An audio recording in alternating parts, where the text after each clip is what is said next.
نحمده ونستعينه ونستغفره ونعوذ بالله من شرور أنفسنا ومن سيئات أعمالنا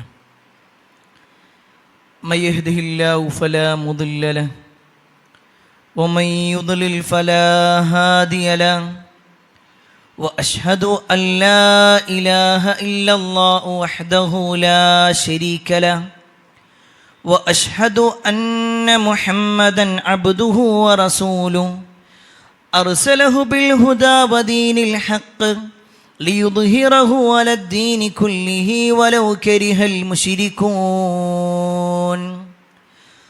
اللهم صل على محمد وعلى آل محمد كما صليت على إبراهيم وعلى آل إبراهيم إنك حميد مجيد اللهم بارك على محمد وعلى آل محمد كما باركت على إبراهيم وعلى آل إبراهيم إنك حميد مجيد يا أيها الذين آمنوا اتقوا الله حق تقاته ولا تموتن إلا وأنتم مسلمون أما بعد فإن خير الحديث كتاب الله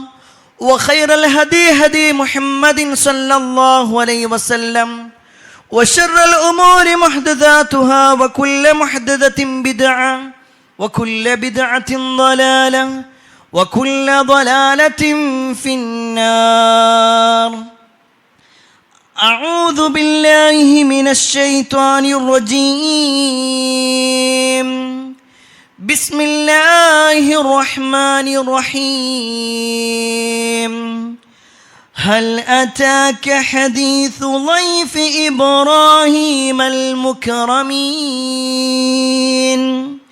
إذ دخلوا عليه فقالوا سلاما قال سلام قوم منكرون يا أيها الناس أوصيكم وإياي أولا بتقوى الله. ഏറെ സ്നേഹാധനീയരായ സത്യവിശ്വാസികളെ, സഹോദരന്മാരെ, സഹോദരിമാരെ, സത്യവിശ്വാസികളെ, അള്ളാഹുവിൻ്റെ വിധിവിലക്കൽ അനുസരിച്ചുകൊണ്ടും പ്രവാചകൻ സല്ലല്ലാഹു അലൈഹി വസല്ലമയുടെ ജീവിതചര്യ പിൻപറ്റിക്കൊണ്ടും ജീവിക്കണമേ എന്ന് ആദ്യമായി എന്നോടും തുടർന്ന് നിങ്ങൾ ഓരോരുത്തരോടും ഉണർത്തുകയാണ്, വസിയ്യത്ത് ചെയ്യുകയാണ്. നമ്മുടെ നേതാവായ അഷ്റഫുൽ ഖൽക്ക് മുഹമ്മദ് മുസ്തഫ സല്ലല്ലാഹു അലൈഹി വസല്ലമ പോലും ഞാൻ ഇന്ന ഒരു പ്രവാചകൻ്റെ മില്ലത്തിലാണെന്ന് പഠിപ്പിച്ച ആ ഇബ്രാഹിം നബി അലൈഹിസ്സലാമിൻ്റെ ചരിത്രവും അദ്ദേഹത്തിൻ്റെ ജീവിതത്തിലെ ചില സുപ്രധാനമായ സംഭവങ്ങളുമാണ് കഴിഞ്ഞ ഖുതുബയിൽ നമ്മൾ സൂചിപ്പിച്ചു വെച്ചത്. പ്രത്യേകിച്ച് ആ ഒരു പ്രവാചകൻ്റെ ചരിത്രം നമ്മൾ മനസ്സിലാക്കാനുള്ള കാരണം, നമ്മളിപ്പോഴുള്ളത് ദുൽഹിജ്ജ മാസത്തിലാണ്. ഒട്ടേറെ ആളുകൾ പരിശുദ്ധ ഹജ്ജ് കർമ്മം നിർവഹിക്കാനായി മക്കയിലെത്തുകയും അതിൻ്റെ കർമ്മങ്ങളിലൂടെ നീങ്ങുകയുമാണ്. അതിലെ പല കർമ്മങ്ങൾ നോക്കിക്കഴിഞ്ഞാൽ അതിൽ ഭൂരിഭാഗവും ഇബ്രാഹിം നബി അലൈഹിസ്സലാമിൻ്റെ ചരിത്രവുമായി ബന്ധപ്പെട്ടുകൊണ്ട് കിടക്കുന്നതാണ്. അതുകൊണ്ട് തന്നെ ആ ഒരു പ്രവാചകൻ്റെ ജീവിതത്തെക്കുറിച്ച് വളരെ കുറഞ്ഞ രൂപത്തിലാണെങ്കിലും നമ്മൾ മനസ്സിലാക്കേണ്ടതുണ്ട്. ആരാണ് ഇബ്രാഹിം നബി അലൈഹിസ്സലാം എന്നും അദ്ദേഹത്തിൻ്റെ ജനനത്തിനെക്കുറിച്ചും അദ്ദേഹത്തിന് നുബൂവത്ത് കിട്ടിയതിനെക്കുറിച്ചും അദ്ദേഹത്തിൻ്റെ സമൂഹവുമായി ബന്ധപ്പെട്ടുകൊണ്ടുള്ള ഇടപാടിനെക്കുറിച്ചുമൊക്കെ നമ്മൾ സൂചിപ്പിച്ചു. അതിൽ ഏറ്റവും അവസാനമായി നമ്മൾ പറഞ്ഞു വെച്ചത് ആ നാട് മുഴുക്കെ ഇബ്രാഹിം നബി അലൈഹിസ്സലാമക്ക് എതിരായി വലിയ ഒരു തീക്കുണ്ടാരമുണ്ടാക്കി ഇബ്രാഹിം നബി അലൈഹിസ്സലാമിനെ അതിലേക്ക് ഇട്ടതുമായി ബന്ധപ്പെട്ടുകൊണ്ടാണ്. എന്നാൽ അള്ളാഹുവിൻ്റെ അങ്ങേയറ്റത്തെ ഒരു തൗഫീക്ക് കൊണ്ട് ഇബ്രാഹിം നബി അലൈഹിസ്സലാമക്ക് ഒരു പോറലുമേൽക്കാതെ അദ്ദേഹം പുറത്തേക്ക് വരികയും ചെയ്തു.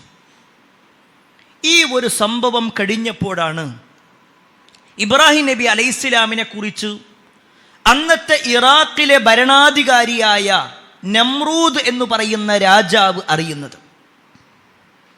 ഈ നമ്രൂദ് രാജാവ് തൻ്റെ കിങ്കരന്മാരെ വിട്ടുകൊണ്ട് ഇബ്രാഹിം നബി അലൈഹിസ്സലാമിനെ തൻ്റെ കൊട്ടാരത്തിലേക്ക് വിളിച്ചു. ഈ നമ്രൂദ് രാജാവിനെ സംബന്ധിച്ചിടത്തോളം വലിയ ഒരു അധികാരത്തിൻ്റെ സിരാകേന്ദ്രത്തിൽ നിൽക്കുന്നു എന്ന് മാത്രമല്ല, ഞാൻ റബ്ബാണെന്ന് അവകാശപ്പെട്ട, റുബൂബിയത്ത് അവകാശപ്പെട്ട ചരിത്രത്തിലെ രണ്ടാളുകളിൽ ഒന്ന് ഫിർഔനാണെങ്കിൽ മറ്റൊന്ന് നമ്രൂദായിരുന്നു.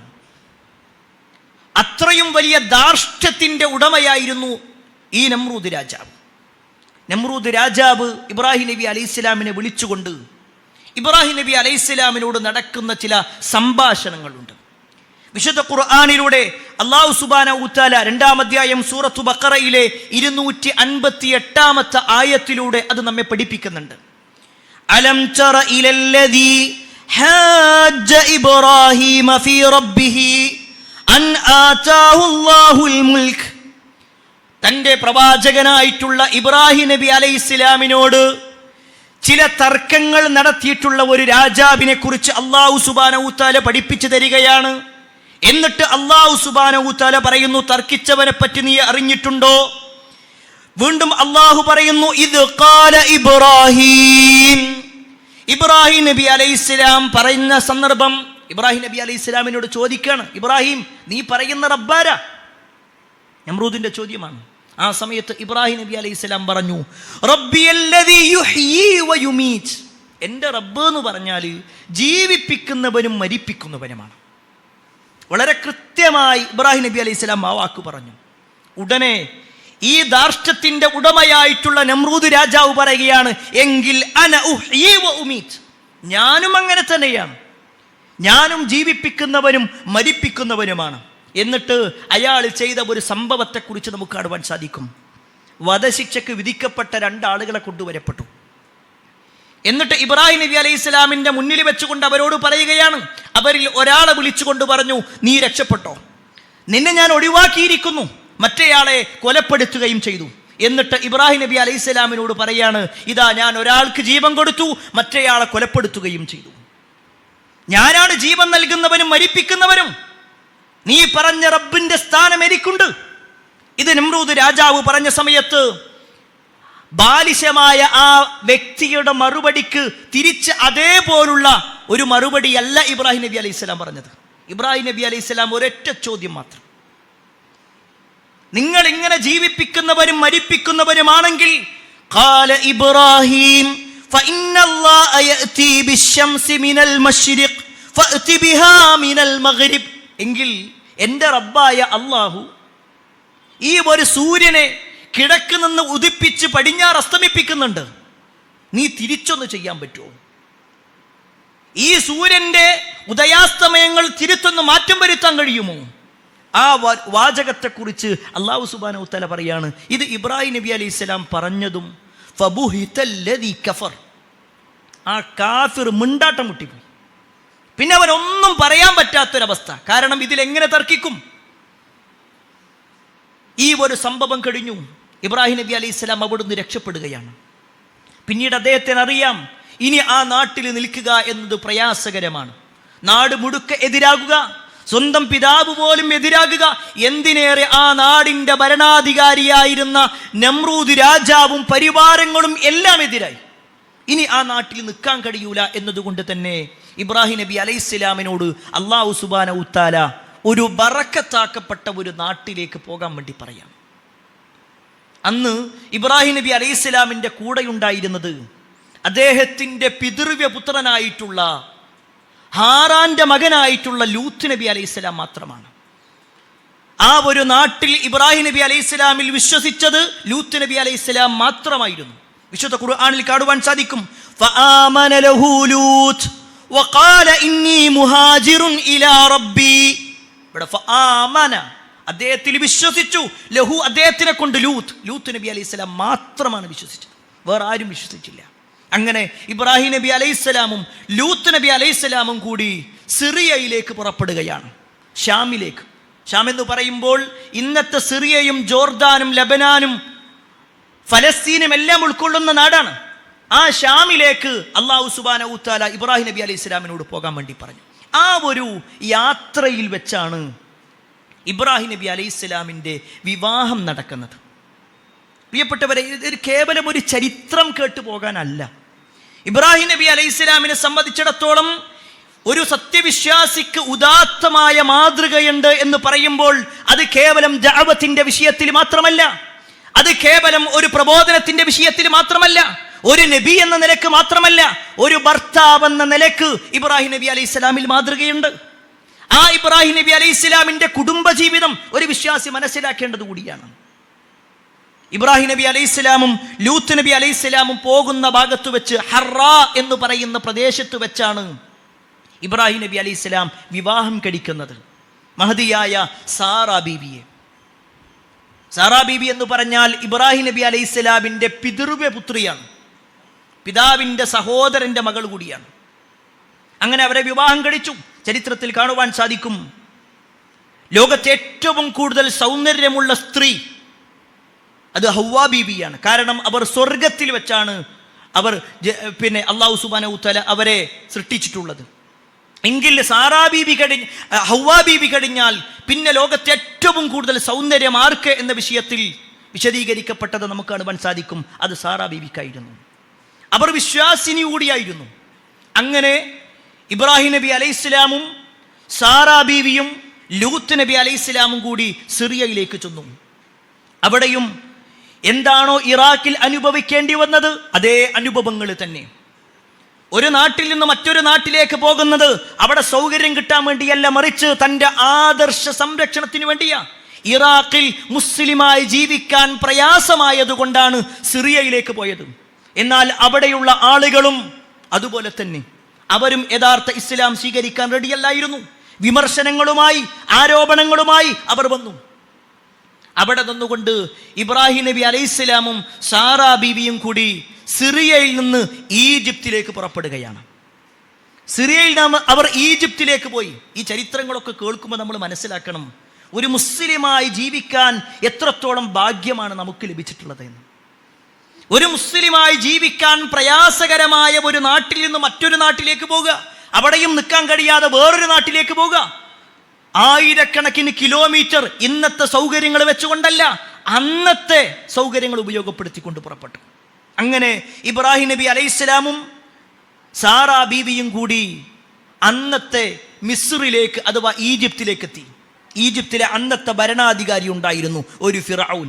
ഈ ഫിറഔൻ എന്ന് പറയുമ്പോൾ മൂസാ നബി അലൈഹിസ്സലാമിൻ്റെ കാലത്തുള്ള ആൾക്ക് മാത്രമല്ല, ഫറോവ എന്നുള്ള പ്രയോഗം ഈജിപ്തിലെ ഭരണാധികാരികൾക്ക്, അവിടുത്തെ രാജാക്കന്മാർക്ക് പൊതുവായി പറയുന്ന പേരാണ്. നമ്മുടെ നാട്ടിൽ പ്രധാനമന്ത്രി അല്ലെങ്കിൽ പ്രസിഡന്റ് എന്നൊക്കെ അതിങ്ങനെ കാലത്തിനനുസരിച്ച് കൊണ്ട് മാറ്റം വരും. ഒരു 20 കൊല്ലങ്ങൾക്ക് മുമ്പുള്ള പ്രധാനമന്ത്രിയല്ല ഇപ്പോൾ. ഒരു പക്ഷേ ഒരു 20-30 കൊല്ലം കഴിഞ്ഞാൽ വേറെ ആളുകളാവും. ഇതുപോലെ മാറ്റങ്ങൾ വരും. അതുപോലെ അന്ന് ഇബ്രാഹിം നബി അലൈഹിസ്സലാം പോകുന്ന സമയത്ത് ഒരു ഫറോവ ഉണ്ടായിരുന്നു, വളരെ മോശം സ്വഭാവത്തിൻ്റെ ഉടമ. ഏതൊരു സ്ത്രീയെ കണ്ടാലും അത് തന്നിലേക്ക് ആഗ്രഹിച്ചുകൊണ്ട്, ആ സ്ത്രീയെ ആഗ്രഹിച്ചുകൊണ്ട് ആ സ്ത്രീയെ തൻ്റെ കിടപ്പറയിലേക്ക് കൊണ്ടുവരണമെന്ന് അതിയായി ആഗ്രഹിക്കുകയും അതിനുവേണ്ടി ബലപ്രയോഗം നടത്തുകയും ചെയ്ത വ്യക്തി. ചരിത്രത്തിൽ കാണുവാൻ സാധിക്കും, ഇബ്രാഹിം നബി അലൈഹിസ്സലാമും സാറാ ബീവിയും കൂടി ഈജിപ്തിലെത്തി. അവർ വന്നു എന്ന വാർത്ത പല ആളുകളിലൂടെ ഇങ്ങനെ അറിയാൻ തുടങ്ങി.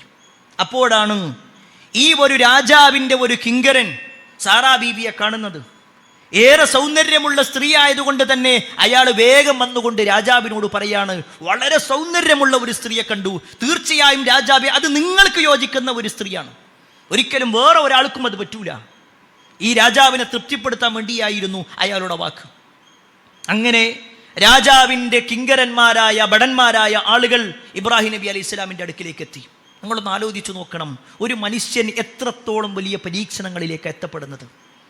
ഇബ്രാഹിം നബി അലൈഹി സ്വലാം ആ നാട്ടിലെത്തുമ്പോൾ ഒരാൾ പോലും അദ്ദേഹത്തെ സഹായിക്കാനില്ല. ആ നാട്ടിലെ ഭരണാധികാരിയും എതിരാവുക. ഈ ഒരവസ്ഥ വന്നപ്പോൾ ഇബ്രാഹിം നബി അലൈഹി സ്വലാം തൻ്റെ ഭാര്യയായ സാറാ ബീബിനോട് പറഞ്ഞു, തീർച്ചയായും അവർ വന്നിട്ട് നിന്നോടും എന്നോടൊക്കെ ചോദ്യം ചോദിക്കും. നീ ആരാണെന്ന് ചോദിക്കുമ്പോൾ ഞാൻ പറയാ, നീ എൻ്റെ സഹോദരിയാണെന്ന്. നിന്നോട് ചോദിച്ചാൽ എൻ്റെ സഹോദരനാണെന്ന് പറഞ്ഞാൽ മതി, ഭാര്യയാണെന്ന് പറയണ്ട, ഭർത്താവാണെന്ന് പറയണ്ട. കാരണം അത് പറഞ്ഞാൽ ഒരു പക്ഷേ ആ ഒറ്റ കാരണം കൊണ്ട് അവർ ഒരുപാട് ഉപദ്രവങ്ങൾ വരുത്താൻ സാധ്യതയുണ്ട്. ഇതൊരിക്കലും ഇബ്രാഹിം നബി അലൈഹി സ്വലാം പറഞ്ഞ കളവല്ല, മറിച്ച് ആ ഹദീസിൽ തന്നെ കാണുവാൻ സാധിക്കും, അല്ലെങ്കിൽ അതിൻ്റെ വിശദീകരണത്തിൽ കാണുവാൻ സാധിക്കും. ഇബ്രാഹിം നബി അലൈഹി സ്വലാം അത് പറയുമ്പോൾ തന്നെ പറയുന്നുണ്ട്, ഈ നാട്ടിൽ നീയല്ലാതെ എനിക്കൊരു സഹോദരിയോ അല്ലെങ്കിൽ ഒരു ഇസ്ലാമിലുള്ള ഒരു സാഹോദര്യ ബന്ധം വേറെ ആരുമില്ല. നിനക്ക് ഞാനും എനിക്ക് നീയും മാത്രമാണുള്ളത്. അവർ തീരുമാനിച്ചു അങ്ങനെ പറയാൻ. ശരിക്കും ഇസ്ലാം അൽ മുസ്ലിം അഖുൽ മുസ്ലിം എന്ന, ഒരു മുസ്ലിം മറ്റൊരു മുസ്ലിമിൻ്റെ സഹോദരനാണ്. ഇബ്രാഹിം നബി അലൈഹി സ്വലാമിൻ്റെ അടുക്കിലേക്ക് ഈ കിങ്കരന്മാർ വന്നു, ചോദിച്ചു, ഇതാരാണ്? അദ്ദേഹം പറഞ്ഞു, ഉഖ്തി, എൻ്റെ സഹോദരിയാണ്. എങ്കിൽ ഈ ഒരു സ്ത്രീയെ, നിന്റെ സഹോദരിയെ ഞങ്ങളുടെ കൂടെ പറഞ്ഞേക്കണം. രാജാവ് പിടിച്ചുകൊണ്ടുപോകാൻ വേണ്ടി വന്നതാണ്, അതിനുവേണ്ടി പറഞ്ഞയച്ചതാണ്. ഇബ്രാഹിം നബി അലൈഹി സ്വലാമക്ക് ഒരു നിവൃത്തിയില്ല, അദ്ദേഹം വിട്ടു. ആ പോകുന്ന സമയത്ത് ഇബ്രാഹിം നബി അലൈഹി സ്വലാം തൻ്റെ ഭാര്യയോട് ചില ഉപദേശങ്ങൾ കൊടുക്കുന്നുണ്ട്, ചില ഉപദേശങ്ങളും ചില പ്രതീക്ഷകളും നൽകുന്നുണ്ട്. ചരിത്രത്തിൽ കാണുവാൻ സാധിക്കും, ആ ഭാര്യയെ കൊണ്ടുപോയതും ഇബ്രാഹിം നബി അലൈഹി സ്വലാം നമസ്കാരത്തിലേക്ക് പ്രവേശിച്ചു. കാരണം എൻ്റെ പ്രശ്നം പറയാൻ എൻ്റെ റബ്ബിനോട് മാത്രമേ കഴിയൂ. ഇബ്രാഹിം നബി അലൈഹി സ്വലാം അവിടുന്ന് പ്രാർത്ഥിച്ചു കൊണ്ടേയിരുന്നു, ആത്മാർത്ഥമായ പ്രാർത്ഥനകൾ, തൻ്റെ ഭാര്യയെ രക്ഷിച്ചു കിട്ടാനുള്ള പ്രാർത്ഥനകൾ. ചരിത്രത്തിൽ കാണുവാൻ സാധിക്കും, സാറാ ബീവിയെയും കൊണ്ട് ഈ ഒരു രാജാവിൻ്റെ അടുക്കിലേക്ക് കിങ്കരന്മാരെത്തി. സാറാ ബീവിയെ കണ്ടതും ഇയാൾ വളരെ താല്പര്യപൂർവ്വം സാറാ ബീവിയുടെ അടുക്കിലേക്ക് വന്നു. ഹദീസിൽ കാണുവാൻ സാധിക്കും, അയാൾ വരുന്ന സമയത്ത് തന്നെ മഹദിയായ സാറാ ബീവി നടത്തുന്ന ഒരു പ്രാർത്ഥനയുണ്ട്. അല്ലാഹുമ്മ ഇൻ കുൻതു ആമൻതു ബിക വബിറസൂലിക വഅഹ്സൻതു ഫർജി ഇല്ലാ അലാ സൗജി ഫലാ തുസല്ലിത് അലയ്യൽ കാഫിർ. അല്ലാഹുവേ, ഞാനിതാ നിന്നിൽ വിശ്വസിച്ചിട്ടുണ്ട്, ഞാൻ നിന്നിൽ വിശ്വസിക്കുകയും നിന്റെ പ്രവാചകനിൽ വിശ്വസിക്കുകയും ചെയ്തിട്ടുണ്ട്. ഞാൻ എൻ്റെ ഗുഹ്യസ്ഥാനത്തെ എൻ്റെ ഭർത്താവിനല്ലാതെ മറ്റുള്ളവർക്ക് നൽകിയിട്ടില്ല. അതുകൊണ്ട് ഈ ഒരു ധിക്കാരിയുടെ കാര്യത്തിൽ എന്നെ നീ സംരക്ഷിക്കണമേ. കൃത്യമായ വാചകങ്ങളാണ് ഹദീസിൽ കാണുവാൻ സാധിക്കും. മഹദിയായ സാറാ ബീവി ഈ പ്രാർത്ഥന നടത്തിയതും സാറാ ബീവിയിലേക്ക് കൈകൾ നീട്ടി വന്ന ആ മനുഷ്യന്റെ കൈയിൻ്റെ സ്വാധീനം നഷ്ടപ്പെട്ടു. അയാൾക്ക് കൈകൾ അനക്കാൻ കഴിയാതെ അയാൾ അവിടെ നിന്നു. അയാൾ ഉടനെ അവിടെ വെച്ചുകൊണ്ട് സാറാ ബീബിനോട് പറയുന്നുണ്ട്, നീ എനിക്ക് പുറത്തുതാ, എൻ്റെ ഈ ഒരവസ്ഥയിൽ നിന്ന് മാറ്റ്, ഞാൻ നിന്നെ ഒരിക്കലും ഉപദ്രവിക്കൂല. ആ സമയത്ത് സാറാ ബീബി നമസ്കാരത്തിന് വേണ്ടി നിന്നു. നമസ്കാരം കഴിഞ്ഞതിന് ശേഷം പ്രാർത്ഥിച്ചു. ആ പ്രാർത്ഥനയിൽ ആ മനുഷ്യന്റെ ശരീരത്തിലെ ആ പ്രയാസങ്ങൾ നീക്കപ്പെട്ടു. വീണ്ടും അയാൾ വന്നു, അപ്പോഴും ആ മനുഷ്യന്റെ കൈകളുടെ സ്വാധീനം നഷ്ടപ്പെടുന്നു. രണ്ടാമത്തെ തവണ, മൂന്നാമത്തെ തവണ, 3 തവണ ഉണ്ടായിരുന്നു. മൂന്നാമത്തെ തവണയും ആയപ്പോൾ അയാൾക്ക് മനസ്സിലായി, ഇതൊരിക്കലും സാറാ ബീവിയെ തനിക്ക് കിട്ടൂല എന്നുള്ളത്. ഹദീസിൽ കാണുവാൻ സാധിക്കും. എന്നിട്ട് ഈ മനുഷ്യൻ തൻ്റെ അടുക്കലേക്ക് ആ സാറാ ബീവിയെ കൊണ്ടുവന്നിട്ടുള്ള ആളെ വിളിച്ചു. എന്നിട്ട് ഫഖാല ലഹു, അയാളോട് പറയാണ്, ഇന്നക ഇന്നമാ അതൈതനി ബിശൈത്താൻ വലം തഅതിനി ബിഇൻസാൻ. നീ കൊണ്ടുവന്നത് ഒരു ശൈത്താനെയാണ്, അതൊരിക്കലും ഒരു ഇൻസല്ല, ഒരു മനുഷ്യനല്ല. കാരണം അടുത്തേക്ക് ചെല്ലാൻ കഴിയണില്ല, അപ്പോഴേക്ക് എനിക്ക് പ്രയാസങ്ങൾ ഉണ്ടാകുന്നുണ്ട്. ആ ഒരു രാജാവിനൊരു ബോധ്യപ്പെടലാണ്, ഒരിക്കലും സാറാ ബീവിയെ തനിക്ക് പ്രാപിക്കാൻ കഴിയൂല. ഹദീസിൽ കാണുവാൻ സാധിക്കും. എന്നിട്ട് ആ സാറാ ബീവിയുടെ വിഷയത്തിൽ ഈ മനുഷ്യനോട് പറയാണ്, അവരെവിടുന്ന് പുറത്താക്കിക്കോ, അവരെവിടുന്ന് പറഞ്ഞയച്ചടാ, ഇവിടെ നിർത്തണ്ട, ഈ നാട്ടിൽ തന്നെ നിർത്തേണ്ടതില്ല. എന്നിട്ടോ ഖാല വഅഅതിയ ഹാജർ, ഈ ഒരു രാജാവ് തൻ്റെ വൃദ്ധയായിരുന്ന ഹാജർ എന്ന് പറയുന്ന ഒരു സ്ത്രീ ഉണ്ടായിരുന്നു. ആ സ്ത്രീയെ ഹാജറിനെ സാറാ ബീവിക്ക് നൽകിയിട്ട് തൻ്റെ തോഴിയായി തൻ്റെ കാര്യങ്ങളൊക്കെ നിർവഹിക്കാൻ വേണ്ടി നൽകുകയും ചെയ്തു. ഈ സംഭവം കഴിഞ്ഞ് സാറാ ബീവി ഹാജറിനെയും കൊണ്ട് ഇബ്രാഹിം നബി അലൈഹി ഇസ്ലാമിൻ്റെ അടുക്കിലേക്ക് ചെല്ലുകയാണ്. പ്രിയപ്പെട്ടവരെ, ഈ ചരിത്രങ്ങളൊക്കെ വായിക്കുമ്പോൾ നമ്മൾ അത്ഭുതപ്പെട്ടു പോകും. ഫഅഖ്ബലത് തംശി, അവരിങ്ങനെ നടന്നു വന്ന് ഇബ്രാഹിം നബി അലൈഹി ഇസ്ലാമിൻ്റെ അടുക്കിലേക്ക് ചെന്നു. ഫലമ്മാ റആഹാ ഇബ്രാഹിം അലൈഹിസ്സലാം, ഇബ്രാഹിം നബി അലൈഹി ഇസ്ലാം അവരെ കണ്ടു. ഇബ്രാഹിം നബി അലൈഹി ഇസ്ലാം അപ്പോഴും നമസ്കാരത്തിലാണ്, റബ്ബിനോട് കരഞ്ഞു പ്രാർത്ഥിച്ചു കൊണ്ടേയിരിക്കുകയാണ്. ആ പ്രാർത്ഥനയിൽ അദ്ദേഹം തൻ്റെ നമസ്കാരം അവസാനിപ്പിച്ചപ്പോ ഫഖാല ലഹാ, അദ്ദേഹം തൻ്റെ ഭാര്യയോട് ചോദിച്ചു, മഹ്യം, എന്തു പറ്റി? എന്താ സംഭവിച്ചതെന്താ? അവിടെ എന്തു പറ്റി? ആ സമയത്ത് മഹദിയായ സാറാ ബീബി പറയാണ്, ഖൈറൻ, നല്ലത് മാത്രം, നല്ലത് മാത്രം സംഭവിച്ചിട്ടുള്ളൂ. കഫല്ലാഹു യദൽ ഫാജിർ, ആ ഒരു ചെമ്മാടിയുടെ കൈകളിൻ്റെ സ്വാധീനം അല്ലാഹു നഷ്ടപ്പെടുത്തി. വഅഖ്ദമ ഖാദിമ, ഇതാ എനിക്കൊരു ഖാദിമിനെ നൽകുകയും ചെയ്തിട്ടുണ്ട്. പ്രിയപ്പെട്ടവരെ, ഈ ചരിത്രങ്ങളൊക്കെ കേവലം ഒരു ചരിത്രം കേട്ട് കഥ കേട്ട് പോകാനുള്ളതല്ല. ഒരു വിശ്വാസിയുടെ പ്രാർത്ഥനയുടെ മൂർച്ച എത്രത്തോളം ഉണ്ടെന്ന്. ഇബ്രാഹിം നബി അലൈഹിസ്സലാം പ്രാർത്ഥിച്ചു, ആ പ്രാർത്ഥനയ്ക്ക് ഉത്തരം അല്ലാഹു നൽകി. സാറാ ബീവിയുടെ പ്രാർത്ഥനയ്ക്ക് അല്ലാഹു സുബ്ഹാനഹു വ തആല ഉത്തരം നൽകി. എങ്കിൽ അവർക്കെല്ലാം ആ ഉത്തരം ലഭിക്കപ്പെട്ടിട്ടുണ്ടെങ്കിൽ, പ്രിയപ്പെട്ടവരെ, നമ്മൾ ഏതൊരു റബ്ബിനോടാണോ ഇബ്രാഹിം നബി അലൈഹിസ്സലാം പ്രാർത്ഥിക്കുന്നത്, അതേ റബ്ബിനോടാണ് നമ്മൾ പ്രാർത്ഥിക്കുന്നത്. പക്ഷേ എന്തുകൊണ്ട് നമ്മുടെ പ്രാർത്ഥനയ്ക്ക് ഉത്തരം കിട്ടുന്നില്ല? എന്തുകൊണ്ട് നമ്മൾ ചോദിച്ചിട്ട് നടക്കണില്ല? അവിടെ നമ്മൾ പരിശോധിക്കണം, നമ്മളെ പരിശോധിക്കണം, നമ്മുടെ ഈമാനൊന്ന് അളക്കണം. എവിടെയാണ് നമുക്ക് പോരായ്മയുള്ളത്? അവിടെ നമസ്കാരത്തിൽ നിരന്തരമായി കരഞ്ഞുകൊണ്ട് ഇബ്രാഹിം നബി അലൈഹി സ്വലാം പ്രാർത്ഥിച്ചുവെങ്കിൽ നമ്മുടെ നിസ്കാരത്തിൻ്റെ അവസ്ഥ എന്താ? നമ്മുടെ നിസ്കാരത്തിൻ്റെ അവസ്ഥ എന്താ? നമുക്ക് പറയാൻ പറ്റുമോ, ഞാൻ നിസ്കരിച്ചിട്ട് 2 റക്അത്ത് നിസ്കരിച്ച് ഞാൻ പ്രാർത്ഥിച്ചാൽ എൻ്റെ പ്രാർത്ഥനയ്ക്ക് ഉത്തരം കിട്ടുന്നു? അവിടെയാണ് നമ്മുടെ നമസ്കാരത്തിൽ പോരായ്മയുണ്ട്, നമ്മുടെ വ്യക്തി ജീവിതത്തിൽ പോരായ്മകളുണ്ട്. ആ പോരായ്മകൾ നമ്മൾ തിരുത്തുക തന്നെ വേണം.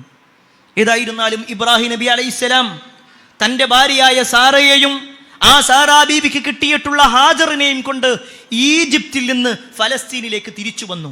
അടുത്ത രാജ്യം ഇറാഖിൽ നിന്ന് സിറിയയിലേക്ക്, സിറിയയിൽ നിന്ന് ഈജിപ്തിലേക്ക്, ഈജിപ്തിൽ നിന്ന് ഫലസ്തീനിലേക്ക് വന്നു. അവർ വന്നു എന്ന വാർത്ത ലൂത്ത് നബി അലൈഹി സ്വലാമും അറിഞ്ഞു. ലൂത്ത് നബി അലൈഹി സ്വലാം സിറിയയിൽ നിന്ന് വീണ്ടും തിരിച്ചു വന്നു. അങ്ങനെ അവരെല്ലാവരും ഒരുമിച്ച് താമസിക്കുന്ന സമയത്താണ് അള്ളാഹുവിൻ്റെ കൽപ്പന വീണ്ടും വരുന്നത്. ലൂത്ത് നബി അലൈഹി സ്വലാമിനോട് സിറിയയിലേക്ക് തന്നെ തിരിച്ചു പോകാൻ, ജോർദാനിന്റെ ഭാഗത്തുള്ള സദൂം എന്ന് പറയുന്ന ഒരു പ്രദേശത്തേക്ക് പോകാൻ, അവിടുത്തെ ആളുകളുമായി ബന്ധപ്പെട്ടുകൊണ്ട് അവർക്കിടയിൽ വലിയ ഒരു ഫാഹിഷത്ത്, ഏറ്റവും മോശമായ ഒരു പ്രവർത്തനം, ഒരു ഖബീസായ ഒരു കാര്യം, മ്ലേച്ഛമായ ഒരു കാര്യം, ആണും തമ്മിൽ വിവാഹത്തിൽ ഏർപ്പെടുന്ന, ലൈംഗിക ബന്ധത്തിൽ ഏർപ്പെടുന്ന, പെണ്ണും തമ്മിൽ ലൈംഗിക ബന്ധത്തിൽ ഏർപ്പെടുന്ന സ്വവർഗരതിയുമായി ബന്ധപ്പെട്ടുകൊണ്ട് ആ സമൂഹം അധപ്പതിച്ചിട്ടുണ്ട്. അവരെ ഗുണദോഷിക്കാൻ വേണ്ടി പറഞ്ഞയച്ചു. ഇബ്രാഹിം നബി അലൈഹി സ്വലാമും സാറയും ഹാജറും കൂടി ഫലസ്തീനിൽ തന്നെ കടിച്ചുകൂട്ടി. അപ്പോഴും ഇബ്രാഹിം നബി അലൈഹി സ്വലാം പ്രാർത്ഥിച്ചു കൊണ്ടിരിക്കുകയാണ്. അദ്ദേഹത്തിന് മക്കളില്ല. അള്ളാഹുവിൻ്റെ ഒരു പരീക്ഷണം ചരിത്രത്തിൽ കാണുവാൻ സാധിക്കും. ഏകദേശം 87 വയസ്സായി. ഇബ്രാഹിം നബി അലൈഹി സ്വലാമിനെ സംബന്ധിച്ചിടത്തോളം 86 വയസ്സായി. ആ സമയത്ത് ഇബ്രാഹിം നബി അലൈഹി സ്വലാമിൻ്റെ ആദ്യ ഭാര്യയായിട്ടുള്ള സാറാ ബീവിക്ക് മനസ്സിലായി, ഇനി എനിക്ക് മക്കളുണ്ടാവില്ല, ഞാനൊരു വന്ധ്യയാണ്, കുട്ടികളില്ലാത്തൊരവസ്ഥയായിരിക്കും ഉണ്ടാകുക. അവർ തൻ്റെ അടിമയായിരുന്ന, അല്ലെങ്കിൽ തനിക്ക് സേവനം ചെയ്യാനായിക്കൊണ്ട് ആ ഫിറഔൻ നൽകിയിട്ടുള്ള ഹാജറിനെ ഇബ്രാഹിം നബിക്ക് സമ്മാനമായിട്ട് കൊടുത്തു. ഇബ്രാഹിം നബി അലൈഹി സ്വലാം അവരെ ഏറ്റെടുത്തു, അവരുടെ അടിമത്വമോചത്തിൽ നിന്നും മോചിപ്പിച്ചു. അതിനുശേഷം അവരെ വിവാഹം കഴിച്ചു. അങ്ങനെ 2 ഭാര്യമാരുമായി കൊണ്ട് ഇബ്രാഹിം നബി അലൈഹി സ്വലാം ജീവിക്കുന്ന സമയത്താണ് അള്ളാഹുവിൻ്റെ വലിയ ഒരു അനുഗ്രഹം ഹാജറിലേക്ക് വരുന്നത്. ഹാജർ ഗർഭിണിയായി. ഹാജറാ ബീവി ഇസ്മായിൽ എന്ന് പറയുന്ന ഒരു കുട്ടിയെ പ്രസവിച്ചു. വീണ്ടും സന്തോഷത്തിൻ്റെ ദിവസങ്ങളാണ്. പക്ഷേ അവിടെ കുടുംബ ജീവിതത്തിൽ ചില പ്രയാസങ്ങൾ ഉണ്ടാകുന്നു. ഇബ്രാഹിം നബി അലൈഹി സ്വലാമക്ക് സാറയും ഹാജറും തമ്മിൽ ചെറിയ മുഷിപ്പുകൾ ഉണ്ടാകുകയാണ്. അള്ളാഹുവിൻ്റെ കൽപ്പന പ്രകാരം ഇബ്രാഹിം നബി അലൈഹി സ്വലാം ഫലസ്തീനിൽ നിന്ന് മക്കയിലേക്ക് ഹാജറിനെയും ഇസ്മായിലിനെയും കൊണ്ടുവന്നു. അള്ളാഹുവിൻ്റെ തീരുമാനമാണ്. ഇവിടെ മക്ക എന്ന് പറയുമ്പോൾ ഇന്ന് നമ്മൾ കാണുന്ന ഒരുപാട് ബിൽഡിങ്ങുകളുള്ള മക്ക ടവർ പോലുള്ള കഅബയുള്ള ഒന്നുമില്ല. അന്നത്തെ കാലഘട്ടത്തിൽ ഇബ്രാഹിം നബി അലൈഹിസ്സലാം മക്കയുടെ പ്രദേശത്തേക്ക് വരുന്ന സമയത്ത് വിജനമായ മരുഭൂമിയല്ലാതെ ഒരുപാട് മലകൾ കുത്തി നിർത്തി എന്നല്ലാതെ വേറൊന്നും അവിടെ ഇല്ല. 4 മലകൾക്കുള്ളിലുള്ള ഭാഗത്തേക്ക് ഇബ്രാഹിം നബി അലൈഹിസ്സലാം വന്നു.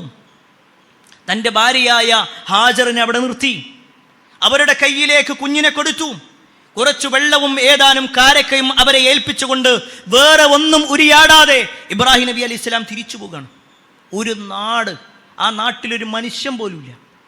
ഇബ്രാഹിം നബി അലൈഹി സ്വലാം പ്രാർത്ഥിക്കുന്നുണ്ട്. അവിടുന്ന് തിരിഞ്ഞു പോകുന്ന സമയത്ത് ഇബ്രാഹിം നബി അലൈഹി സ്വലാമിനോട് ചോദിക്കുകയാണ് മഹദിയായ ഹാജർ, അല്ലാഹുല്ലദീ അമറക യാ ഇബ്രാഹിം, അല്ല ഇബ്രാഹിം നബിയെ, അല്ലാഹുവാണോ നിങ്ങളോട് ഞങ്ങളെ ഈ വിഷയത്തിൽ ഇവിടെ നിർത്താൻ വേണ്ടി കൽപ്പിച്ചിട്ടുള്ളത്?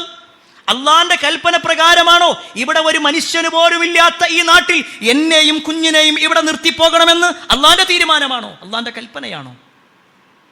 ഇബ്രാഹിം നബി അലൈഹി സ്വലാം ഒരൊറ്റ വാക്ക് മാത്രം, നഅം ബല, അത് അല്ല പറഞ്ഞതാ, വേറൊന്നുമില്ല. തിരിഞ്ഞു പോകുന്ന സമയത്ത് ഇബ്രാഹിം നബി അലൈഹി സ്വലാം മക്കയുടെ ഭാഗത്തേക്ക് തിരിഞ്ഞുകൊണ്ടൊരു പ്രാർത്ഥന നടത്തുന്നുണ്ട്. റബ്ബേ, ഇതാ എൻ്റെ ഭാര്യനെ, എൻ്റെ മക്കളെ ഞാൻ ഇവിടെ ഏൽപ്പിക്കണം. ഒരു മനുഷ്യൻ പോലും ഇല്ലാത്ത ഈ നാട്ടിൽ നിന്റെ കൽപ്പന പ്രകാരമാണ് ചെയ്യണത്. ആ രംഗൊന്ന് ആലോചിച്ച് നോക്കി കാണി. 86 കൊല്ലം ജീവിച്ചു. ജീവിതത്തിന്റെ അവസാന ഘട്ടത്തിൽ ആ മകനെ കിട്ടുന്നത്, ആ മകനെ പോറ്റി വളർത്തി സന്തോഷത്തോടു കൂടി ആ മകന്റെ കളിയും ചിരിയും കാണേണ്ട സമയം അള്ളാന്റെ തീരുമാനമാണ് അവിടുന്ന് മാറ്റി നിർത്താനുള്ളത്. ഇബ്രാഹിം നബി അലൈഹി സ്വലാം തിരിച്ചുപോയി. ആ മക്കയിൽ ഹാജറും ഇസ്മായിലും ബാക്കിയായി. ഏതാനും ദിവസങ്ങൾ ഇങ്ങനെ കഴിഞ്ഞു. കയ്യിലുള്ള വെള്ളവും തീർന്നു, അവരുടെ കയ്യിലുണ്ടായിരുന്ന കാരക്കയും തീർന്നു. മഹദിയായ ഹാജറിനെ സംബന്ധിച്ചിടത്തോളം മുലപ്പാല് കൊടുക്കേണ്ട പ്രായത്തിലാ കുട്ടിയുള്ളത്. അവർക്കും ഭക്ഷണമില്ല, വെള്ളമില്ല, കുട്ടി കരയാൻ തുടങ്ങി. അവർക്കാകട്ടെ പാലുമില്ല. ആ സമയത്ത് മഹദിയായ ഹാജർ ഒരു കുന്നിൻ്റെ ഭാഗത്തേക്ക് കയറി, സൊഫ എന്ന് പറയുന്ന കുന്ന്. അവിടെ നിന്നുകൊണ്ട് നോക്കുകയാണ്, വല്ല വെള്ളവുമുണ്ടോ, എവിടെയെങ്കിലും ആരെങ്കിലും ഉണ്ടോ? ആരുമില്ല. വീണ്ടും അടുത്ത കുന്നിൻ്റെ ഭാഗത്തേക്ക് കയറി, മറുവയുടെ കുന്നിലേക്ക്. തിരിഞ്ഞും മറിഞ്ഞും 7 തവണ പോയി. അതാണ് ഇന്നും നമ്മൾ സൊഫയുടെയും മറുവയുടെയും ഇടയിൽ നടക്കുന്ന സഅയ് എന്ന് പറയുന്നത്. ആ ചരിത്രത്തെ അന്വർത്ഥമാക്കുന്ന രൂപത്തിലാണ്. അവർ കുറെ അന്വേഷിച്ചുവെങ്കിലും വെള്ളം കിട്ടിയില്ല. ആ സമയത്താണ് അവരൊരു ശബ്ദം കേൾക്കുന്നത്. ആ ശബ്ദം കേട്ടപ്പോൾ അവർ പറഞ്ഞു, നിന്റെ അടുക്കൽ വല്ല സഹായവും ഉണ്ടെങ്കിൽ എന്നെ ഒന്ന് സഹായിക്ക്. അവർ നോക്കുന്ന സമയത്ത് ഒരു മലക്കിനെയാണ് കാണുന്നത്. ആ മലക്ക് തൻ്റെ ചിറക് കൊണ്ട് ഒരു കുഴി കുഴിച്ചു, ഒരു ഭാഗത്തേക്ക് കുത്തി. അവിടെ നിന്നുകൊണ്ട് വെള്ളം വന്നു. പല ആളുകൾ മനസ്സിലാക്കുന്നത് പോലെ ഇസ്മായിൽ നബി അലൈഹി സ്വലാം കാലിട്ടടിച്ചപ്പോഴല്ല സംസം ഉണ്ടായിട്ടുള്ളത്. അത് ഹദീസിൽ എവിടെയും വന്നിട്ടില്ല. മറിച്ച് മലക്കിന്റെ പ്രവർത്തനങ്ങളിലൂടെയാണ്. ആ പ്രവർത്തനങ്ങൾ കഴിഞ്ഞു. ആ വെള്ളം ഇങ്ങനെ വരുന്ന സമയത്താണ് മഹദിയായ ഹാജറ ബീബി ഓടി വന്നുകൊണ്ട് സംസം എന്ന് പറയുന്നത്, നിൽക്ക് എന്നുള്ള ഒരു പ്രയോഗം. അവരവിടെ കെട്ടി നിർത്തി. അപ്പോഴും ഒരു മനുഷ്യനും അവിടെയില്ല. ആ ഉമ്മയും മകനും കൂടി അവിടെ താമസിക്കുന്ന സമയത്താണ് യമനിൽ നിന്ന് ജുർഹും എന്ന് പറയുന്ന ഒരു ഗോത്രത്തിന്റെ കുറെ ആളുകൾ വരുന്നത്. അവരിങ്ങനെ ഓരോ ഭാഗത്ത് ജിപ്സികളായിട്ട് വരുന്നവരാണ്. പല നാടുകളിലേക്കും വന്ന് അവിടെ കുറെ കാലം കഴിച്ചു കൂട്ടും, പിന്നെ അടുത്ത പ്രദേശം നോക്കും, അങ്ങനെ പോകുന്നവരാണ്. അവരിങ്ങനെ വരുന്ന സമയത്താണ് ഒരു ഭാഗത്ത് ഇങ്ങനെ പക്ഷികൾ വട്ടമിട്ട് പറക്കുന്നത് കാണുന്നത്. അവർക്ക് മനസ്സിലായി അവിടെ വെള്ളമുണ്ടാകും. 2 ആളെ പറഞ്ഞയച്ചു. അന്ന് നോക്കുമ്പോൾ ഒരു ഉമ്മയും മകനും മാത്രം. അവരോട് ചോദിച്ചു, ഞങ്ങൾക്ക് ഇവിടെ വല്ല ഓഹരിയും കിട്ടുമോ? ഞങ്ങളിവിടെ താമസിച്ചു കൊള്ളട്ടെ. ആ സമയത്ത് ഹാജറ ബീബി പറഞ്ഞു, നിങ്ങൾക്ക് ഇവിടെ താമസിക്കാം, പക്ഷേ ഒരു നിബന്ധനയുണ്ട്. നിങ്ങൾക്ക് സംസമിൽ അധികാരമുണ്ടാവില്ല. ആ അധികാരം പൂർണ്ണമായിക്കൊണ്ട് ഹാജറ ബീബിയിലാണ്. അവർ സമ്മതിച്ചു. അങ്ങനെ ആ സമൂഹം അവിടെ വന്നു. പിന്നീട് വേറെയും ആളുകൾ വന്നു. അങ്ങനെ അവിടെ താമസിക്കാൻ തുടങ്ങി. ഇബ്രാഹിം നബി അലൈഹി സ്വലാമിനെ സംബന്ധിച്ചിടത്തോളം അപ്പോഴെല്ലാം അദ്ദേഹം ഫലസ്തീനിലാണുള്ളത്. ഫലസ്തീനിൽ നിന്ന് വീണ്ടും അദ്ദേഹത്തിന് അള്ളാഹുവിൻ്റെ ഒരു പരീക്ഷണം വരികയാണ്. ചരിത്രത്തിൽ കാണുവാൻ സാധിക്കും. വിശുദ്ധ ഖുർആനിലൂടെ അള്ളാഹ് പറയാം, ഇബ്രാഹിം നബി അലൈഹി സ്വലാമിനെ വീണ്ടും അള്ളാഹു പരീക്ഷിച്ചു. ഇബ്രാഹിം നബി അലൈഹി സ്വലാം ഒരു സ്വപ്നം കാണാണ്. തൻ്റെ മകനെ അറുക്കണമെന്നുള്ള അള്ളാഹുവിൻ്റെ കൽപ്പന. സാധാരണ ആളുകളെ പോലെയല്ല പ്രവാചകന്മാരുടെ സ്വപ്നം. ആ സ്വപ്നം എന്ന് പറഞ്ഞാൽ വഹയിൻ്റെ ഒരു ഭാഗമാണ്. ഇബ്രാഹിം നബി അലൈഹിസ്സലാം അവിടെ നിന്നുകൊണ്ട് ഫലസ്തീനിൽ നിന്ന് വീണ്ടും പുറപ്പെടുകയാണ് മക്കത്തേക്ക്. വർഷങ്ങൾ കഴിഞ്ഞിട്ടുണ്ട്. ഖുർആനിന്റെ ആയത്തിൽ കാണുവാൻ സാധിക്കും, ആ സമയത്ത് ഇസ്മായിൽ നബി അലൈഹിസ്സലാമിനെ സംബന്ധിച്ചിടത്തോളം ഓടിച്ചാടി നടക്കാൻ ആ ഒരു പ്രായത്തിലേക്ക് എത്തിയിട്ടുണ്ട്. 10 വയസ്സിലേറെ എത്തിയിട്ടുണ്ട് എന്നാണ്. ഇസ്മായിൽ നബി അലൈഹിസ്സലാമിന്റെ അടുക്കിലേക്ക് വന്നുകൊണ്ട് ഇബ്രാഹിം നബി അലൈഹിസ്സലാം എന്ന് പറയുന്ന ഒരു വാചകം, യാ ബുനയ്യ ഇന്നി അറാ ഫിൽ മനാം അന്നി അദ്ബഹുക ഫൻദുർ മാദാ തറാ. എൻ്റെ പൊന്നുമോനെ, അള്ളാഹുവിൻ്റെ ഒരു കൽപ്പനയുണ്ട്. ഞാൻ സ്വപ്നത്തിൽ ഒരു കാഴ്ച കണ്ടിട്ടുണ്ട്. അള്ളാഹുവിൻ്റെ ഒരു തീരുമാനമുണ്ട്, നിന്നെ അറുക്കണമെന്നുള്ളതാണ്. ഫൻദുർ മാദാ തറാ, എന്താ മോനെ നിന്റെ അഭിപ്രായം? പാപ്പ അങ്ങനെ ഒരു തീരുമാനം പറയല്ല, അഭിപ്രായം ചോദിക്കുക. അങ്ങനെ ഒരു തീരുമാനം അള്ളാൻ്റെ അടുക്കെന്ന് വന്നിട്ടുണ്ട്, എന്താ നിന്റെ അഭിപ്രായം? ആ സമയത്ത് വാപ്പയുടെ മകൻ ഇസ്മായിൽ നബി അലൈഹിസ്സലാം പറയാണ്, ഇഫ് അൽ മാ തുഅ്മർ. ബാപ്പ, എന്താണോ നിങ്ങളോട് കൽപ്പിച്ചിട്ടുള്ളത് അത് നിങ്ങൾ ചെയ്തു. സതജിദുനി ഇൻഷാ അല്ലാഹു മിനസ് സാബിരീൻ. തീർച്ചയായും സ്വബർ കാണിക്കുന്ന ക്ഷമാശാലികളിൽ എന്നെ നിങ്ങൾക്ക് കാണാൻ കഴിയും. പ്രിയപ്പെട്ടവരെ, ഈ ചരിത്രം കേൾക്കുമ്പോൾ നമ്മൾ മനസ്സിലാക്കേണ്ട ഒരു കാര്യം, ഒരു നാട്ടിലേക്ക് ഉമ്മാനെയും മകനെയും നിർത്തി പിന്നെ അവിടേക്ക് തിരിഞ്ഞു നോക്കാതെ പോയ ഒരു വാപ്പയാണ് പിന്നെ വരുന്നത്. എന്തിന്? തൻ്റെ മകന്റെ തലയെറുക്കാൻ അള്ളാഹുവിൻ്റെ കൽപ്പനയുണ്ട്. ഏതൊരു മക്കളും വാപ്പയ്ക്ക് എതിരെ പറയുന്ന ഒരു സമയം, ഇത്ര കാലം എന്നെയും ഉമ്മയെയും നോക്കാതെ തിരിഞ്ഞുപോയി, ഇപ്പൊ എന്നെ കൊല്ലാൻ വേണ്ടി വരിക എന്നായിരിക്കും ഒരു പക്ഷേ ഇസ്മായിൽ നബി അലൈഹിസ്സലാമിനെ വളർത്തിയത് ഈമാനുള്ള ഹാജറ. ഉമ്മമാര് ശ്രദ്ധിച്ചോ? ഈമാനുള്ള ഹാജറ. ആ ഹാജറിന്റെ വാക്കിൽ ഒരിക്കൽ പോലും വാപ്പക്കെതിരെ പറഞ്ഞിട്ടില്ല. ഇന്ന് പലപ്പോഴും വാപ്പയും മകനും തമ്മിലുള്ള പ്രശ്നങ്ങൾക്ക് കാരണം പരിശോധിച്ചാൽ ആ വാപ്പയുടെ കാര്യത്തിൽ ഉമ്മ പറയുന്ന ചില വാക്കുകളാണ്. ഏതായിരുന്നാലും ഹാജറിന്റെ ആ ഒരു വാക്ക്, ഹാജറിന്റെ കുട്ടിയെക്കുറിച്ചുള്ള വളർത്തൽ, അതായിരുന്നു ഇസ്മായിൽ നബി അലൈഹിസ്സലാമിനെ ആ വാക്കുകൾ പ്രേരിപ്പിക്കാൻ കാരണമായത്. എന്നിട്ട് അദ്ദേഹം തൻ്റെ വാപ്പനോട് പറയുന്നുണ്ട്, വാപ്പ, അള്ള എന്താണോ പറഞ്ഞത് അത് നിങ്ങൾ ചെയ്തു. പിന്നെ ഒരു കാര്യമുണ്ട്, നിങ്ങൾ അറുക്കാൻ വേണ്ടി കിടത്തുമ്പോൾ എൻ്റെ മുഖം നിങ്ങളുടെ മുഖത്തേക്കൊരു അങ്ങനെ കിടത്തണ്ട. നിങ്ങൾ എന്നെ കമിഴ്ത്തി കിടത്തിയാൽ മതി, എൻ്റെ നെറ്റിയിലായിട്ട് കിടത്തിയാൽ മതി, എൻ്റെ പെരടിയിൽ നിങ്ങൾ അറുത്തോളി. കാരണം എൻ്റെ മുഖം കാണുമ്പോൾ നിങ്ങൾക്ക് ഇനി ഒരു വിഷമം തോന്നണ്ട. സുബ്ഹാനല്ലാഹ്, എത്ര സുന്ദരമായ വാപ്പയും മകനും. അള്ളാഹുവിൻ്റെ ഒരു കൽപ്പന ഉണ്ട്, എന്നാൽ പിന്നെ അതിന് ഞാനെതിരല്ല. ആ ഇബ്രാഹിം നബി അലൈഹിസ്സലാം മകനെ കമിഴ്ത്തി കിടത്തി, ആ മകനെ അറുത്തു. പക്ഷേ അറുക്കുന്ന സമയത്തൊന്നും ആ മൂർച്ചയേറിയ കത്തി കൊണ്ട് മുറിച്ചിട്ടും പെരടി മുറിയുന്നില്ല. കാരണം ഏതൊരു റബ്ബാണോ തീയിൻ്റെ ചൂടൊഴിവാക്കി കൊടുത്തത്, അതേ റബ്ബ് തന്നെ ഈ കത്തിയുടെ മൂർച്ചയും ഒഴിവാക്കിയിട്ടുണ്ട്.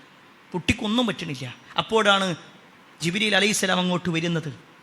അദ്ദേഹത്തിൻ്റെ കൂടെ ഒരാടുണ്ടായിരുന്നു. ആ ആടിനെ അറുക്കാൻ വേണ്ടി പറഞ്ഞു. ഇബ്രാഹിം നബി അലൈഹിസ്സലാം എന്താണോ അള്ളാഹു കൽപ്പിച്ചത് അത് പൂർത്തിയാക്കിയിട്ടുണ്ട്. അതാണ് പ്രിയപ്പെട്ടവരെ നാളെ നമ്മൾ അറുക്കുന്ന ഉളുഹിയത്ത്.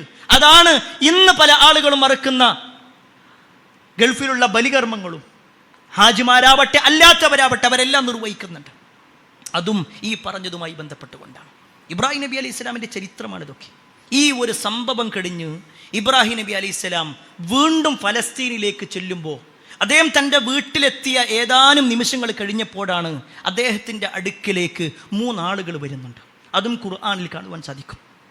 3 ആളുകൾ വരികയാണ്, ഒരു അതിഥികളായ 3 ആളുകൾ. ഇബ്രാഹിം നബി അലൈഹിസ്സലാമക്ക് അവരെ ഒരു പരിചയവുമില്ല. ആ 3 ആളുകളും വന്നതും അവർ സലാം ചൊല്ലി. ഇബ്രാഹിം നബി അലൈഹിസ്സലാം സലാം അടക്കി. നിങ്ങൾ എനിക്ക് അപരിചിതരായ ആളുകളാണെന്ന് മാത്രം പറഞ്ഞു, വേറൊന്നും പറഞ്ഞില്ല. നേരെ ഭാര്യൻ്റെ അടുത്തേക്ക് ചെല്ലുകയാണ്. എന്നിട്ട് പറഞ്ഞു, ഭക്ഷണം തയ്യാറാക്കണം. നല്ല തടിച്ച ഒരു മൂരിക്കുട്ടിയെ അറുത്ത് പാകം ചെയ്ത് അവരുടെ മുന്നിലേക്ക് വെച്ചു കൊടുത്തു. ആ സമയത്ത് അവരുടെ കൈകൾ അതിലേക്ക് നീട്ടില്ല. ഇബ്രാഹിം നബി അലൈഹിസ്സലാം ഭയപ്പെട്ടു. എന്താ ഇവര് കൈകൾ നീട്ടാത്തത്? ഞാൻ ഉണ്ടാക്കിയത് ഇവർക്ക് പറ്റിയിട്ടില്ലേ? വേറെന്തെങ്കിലും പ്രശ്നമുണ്ടോ? ആ സമയത്ത് ഇബ്രാഹിം നബി അലൈഹിസ്സലാമിനോട് അവർ പറയുന്ന ഒരു വാചകം നമുക്ക് ഖുർആനിൽ കാണുവാൻ സാധിക്കും. അവരോട് പറയാണ്, ഇലാ അഹ്ലിഹി ഫജാഅ ബി അജ്ലിൻ സബീൻ ഖാല അലാ തഅകുലു, നിങ്ങൾ തിന്നുന്നില്ലേ എന്ന് ചോദിച്ചപ്പോൾ അദ്ദേഹത്തിനോട് പറയാണ് വബശ്ശിറൂ ബിഗുലാമിൻ അലീം, ഞങ്ങൾ നിങ്ങൾക്കൊരു കുഞ്ഞിൻ്റെ കാര്യം, ആ ഒരു സന്തോഷ വാർത്ത അറിയിക്കാൻ വേണ്ടി വന്നതാ. നിങ്ങളുടെ ഭാര്യ പ്രസവിക്കും. ആ സമയത്ത് ഇബ്രാഹിം നബി അലൈഹി സ്വലാമിൻ്റെ പ്രായം എന്ന് പറഞ്ഞാൽ 100 വയസ്സാണ്. അദ്ദേഹത്തിൻ്റെ ഭാര്യയായ സാറാ ബീവിയെ സംബന്ധിച്ചിടത്തോളം 90 വയസ്സാണ്. 90 വയസ്സുള്ള സാറാ ബീവി ഉടനെ പുറത്തേക്ക് വന്നു. എന്നിട്ട് അവര് തൻ്റെ മുഖം ഇങ്ങനെ വെച്ചുകൊണ്ട് ചോദിക്കുകയാണ്, ഇത്രയും പ്രായമുള്ള കിഴവയായിട്ടുള്ള വന്ധ്യയായിട്ടുള്ള ഞാൻ പ്രസവിക്കപ്പെടുന്നു, അതങ്ങൾ പറയണേ. ആ സമയത്ത് ആ മലക്കുകൾ പറയണേ, ഞങ്ങൾ അള്ളാഹ് ഏൽപ്പിച്ച മലക്കുകളാ, ലൂത്ത് നബി അലൈഹി സ്വലാമിന്റെ അടുക്കലേക്ക് പറഞ്ഞയക്കപ്പെട്ടവരാ. ഈ ഒരു കാര്യം അള്ളാഹു ആണ് ഏൽപ്പിക്കുന്നത്. അള്ളാഹ് പറഞ്ഞത് തീർച്ചയായും ഇന്നല്ലാഹ അലാ കുല്ലി ഷൈഇൻ ഖദീർ, അള്ളാഹ് എല്ലാത്തിനും കഴിവുള്ളവനാണ്, എല്ലാത്തിനും കഴിവുള്ളവനാണ്. ഈ ഒരു ചരിത്രം പ്രിയപ്പെട്ടവരെ, ഇതൊക്കെ ഓർമ്മപ്പെടുത്തുന്നത് ഒരു വിശ്വാസിയെ സംബന്ധിച്ചിടത്തോളം അള്ളാഹു പരീക്ഷിക്കുമെങ്കിലും അള്ളാഹുവിലേക്ക് എത്രത്തോളം അടുക്കുന്നുണ്ടോ അതിനനുസരിച്ച് കൊണ്ട് അള്ളാഹുവിൻ്റെ ഒട്ടേറെ സഹായങ്ങൾ ഒരു വിശ്വാസിക്ക് ലഭിക്കുമെന്നുള്ളതാണ്. അള്ളാഹു സുബ്ഹാനഹു തആല അവനനുസരിച്ചുകൊണ്ട് അവനെ തൃപ്തിപ്പെട്ടുകൊണ്ട് ജീവിക്കുന്ന ആളുകളിൽ നമ്മെ ഏവരെയും ഉൾപ്പെടുത്തുമാറാവട്ടെ. അൽഹംദുലില്ലാഹി അൽഹംദുലില്ലാഹി റബ്ബിൽ ആലമീൻ വസ്സലാത്തു വസ്സലാമു അലാ റസൂലില്ലാഹി വഅലാ ആലിഹി വഅസ്ഹാബിഹി അജ്മഈൻ അമ്മാ ബഅദ്. പ്രിയപ്പെട്ട സഹോദരങ്ങളെ, സത്യവിശ്വാസികളെ, അള്ളാഹുവിൻ്റെ വിധിവിലക്കുകൾ അനുസരിച്ചുകൊണ്ടും പ്രവാചകൻ സല്ലല്ലാഹു അലൈഹി വസല്ലമയുടെ ജീവിതചര്യ പിൻപറ്റിക്കൊണ്ടും ജീവിക്കണമേ എന്ന് ഒരിക്കൽ കൂടി എന്നോടെന്ന പോലെ നിങ്ങൾ ഓരോരുത്തരോടും ഉണർത്തുകയാണ്, വസിയത്ത് ചെയ്യുകയാണ്. അള്ളാഹുവിൻ്റെ അപാരമായ അനുഗ്രഹത്താൽ ഇന്ന് ദുൽഹിജ്ജ 9 നമ്മളുള്ളത്. നാളെ നമ്മളെല്ലാവരും പെരുന്നാൾ ആഘോഷിക്കാൻ വേണ്ടി തയ്യാറെടുത്ത് നിൽക്കും. ഈ സമയത്തൊരു വിശ്വാസി എന്ന നിലക്ക് നമ്മുടെ ജീവിതത്തിൽ വളരെ ശ്രദ്ധിക്കേണ്ടതായ, നമുക്ക് ഒരുപാട് പ്രതിഫലങ്ങൾ കിട്ടുന്ന ചില കാര്യങ്ങളുണ്ട്. ഒരു പക്ഷേ നമ്മളെല്ലാം ചെയ്യുന്ന കാര്യം, പക്ഷേ നീയത്തൊന്ന് ശരിയാക്കിയാൽ അതിന് പ്രതിഫലമുണ്ട്. അതിൽപ്പെട്ട ഒന്നാണ് പെരുന്നാളിന് നമസ്കാരത്തിന് മുമ്പ് കുളിക്കുക എന്നുള്ളത്. എല്ലാവർക്കും അറിയാം, എല്ലാവരും ചെയ്യുന്ന കാര്യമാണ്. പക്ഷേ റസൂലുള്ളാഹി സ്വല്ലല്ലാഹു അലൈഹി വസല്ലം ഇങ്ങനെ ഒരു സുന്നത്ത് എടുത്തിട്ടുണ്ട് എന്ന നിയ്യത്തിൽ നമ്മൾ ചെയ്യുമ്പോൾ ആ കുളിക്ക് വരെ നമുക്ക് പ്രതിഫലമുണ്ട്. അതുപോലെ തന്നെ നല്ല വസ്ത്രം ധരിക്കുക എന്നുള്ളത്, വസ്ത്രം ധരിക്കുമ്പോൾ പ്രാർത്ഥിക്കുക എന്നത്, അത്തറ് പുരട്ടുക, അതും സുന്നത്തായ കാര്യമാണ്, നബി സല്ലല്ലാഹു അലൈഹി വസല്ലം പഠിപ്പിച്ചിട്ടുണ്ട്. അതുപോലെ വളരെ പ്രധാനപ്പെട്ട ഒരു കാര്യമാണ് തക്ബീർ ചൊല്ലുക. ഇന്ന് സുബഹ് മുതൽ ദുൽഹിജ്ജ 13 അസർ വരെ പ്രത്യേകം തക്ബീർ ചൊല്ലാൻ വേണ്ടി പറഞ്ഞിട്ടുണ്ട്. പ്രത്യേകിച്ച് നമ്മുടെ ഫർള് നമസ്കാരങ്ങൾക്ക് ശേഷമൊക്കെ തക്ബീർ ചൊല്ലിക്കൊണ്ടിരിക്കുക. അതിങ്ങനെ ഇമാമ് ചൊല്ലുക, ബാക്കിയുള്ളവരെങ്ങനെ ഏറ്റു ചൊല്ലുക, അല്ലെങ്കിൽ എല്ലാവരും കൂടി ഒരേ താളത്തിലും ഒരേ രൂപത്തിലും ചൊല്ലുക, അങ്ങനെയൊന്നുമില്ല. നമുക്ക് എത്ര വേണം ചൊല്ലണോ അത് ചൊല്ലുക എന്നുള്ളതാണ്. എന്നാൽ ചില പണ്ഡിതന്മാരിങ്ങനെ 3 തവണയെങ്കിലും ചൊല്ലുക എന്ന് പറഞ്ഞതൊക്കെ നമുക്ക് കാണുവാൻ സാധിക്കും. ഏതായിരുന്നാലും തക്ബീർ ചൊല്ലുക എന്നുള്ളത് വലിയ പുണ്യമുള്ള കാര്യം. അതുപോലെ തന്നെ പെരുന്നാൾ നമസ്കാരത്തിനു വേണ്ടി മുസല്ലയിലേക്ക് വരിക. നബി സല്ലല്ലാഹു അലൈഹി വസല്ലമ മുസല്ല, ഈദ്ഗാഹുകൾ, അതാണ് മുസല്ല എന്ന് പറഞ്ഞാൽ, പള്ളിയിലല്ല. നബി സല്ലല്ലാഹു അലൈഹി വസല്ലമയുടെ ഹദീസിൽ തന്നെ കാണുവാൻ സാധിക്കും, ആർത്തവകാരികളായ സ്ത്രീകൾ അടക്കം അങ്ങോട്ട് വരണം. എന്തായാലും പള്ളിയിൽ അവർക്ക് പ്രവേശനമില്ലല്ലോ. എന്നാൽ പൊതുവായ സ്ഥലമായതുകൊണ്ട് അവരും പങ്കെടുക്കണം. എന്നാൽ അവർ നമസ്കരിക്കേണ്ടതില്ല. ആ ഒരു സന്തോഷത്തിൽ, മുസ്ലിമീങ്ങൾ ഒന്നിക്കുന്ന സന്തോഷത്തിൽ അവർ പങ്കാളികളാകുക എന്നുള്ളതാണ്.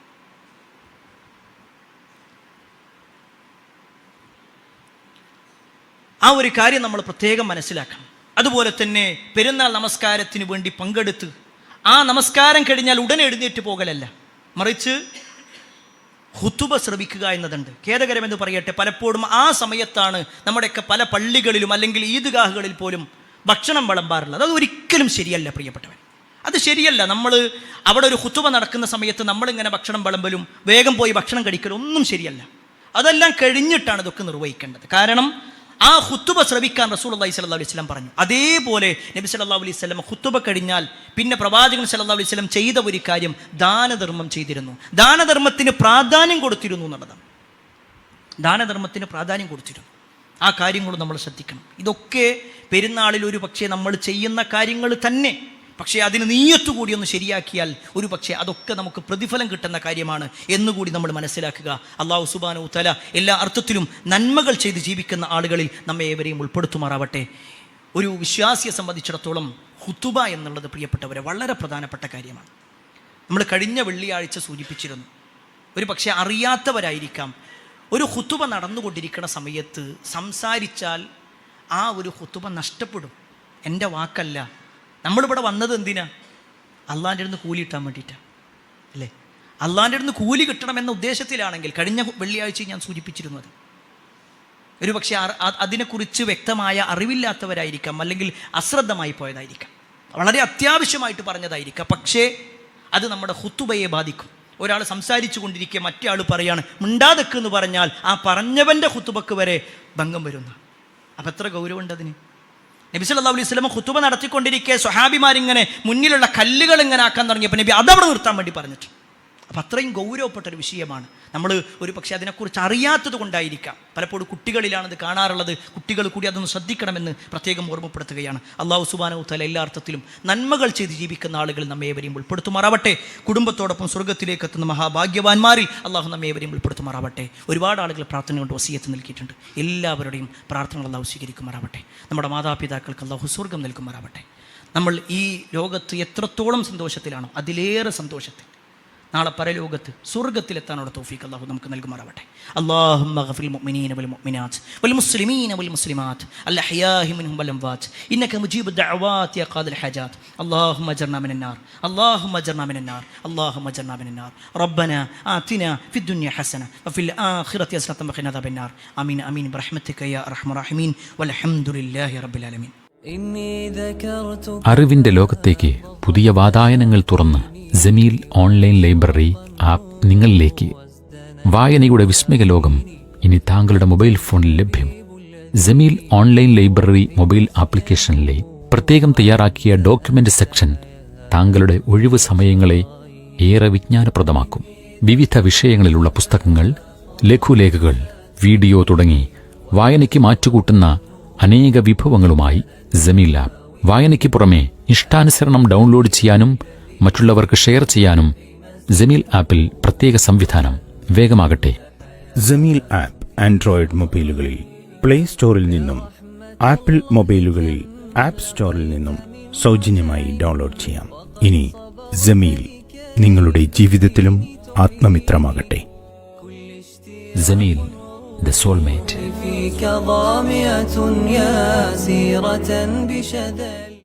Peace Radio. Tune to reality.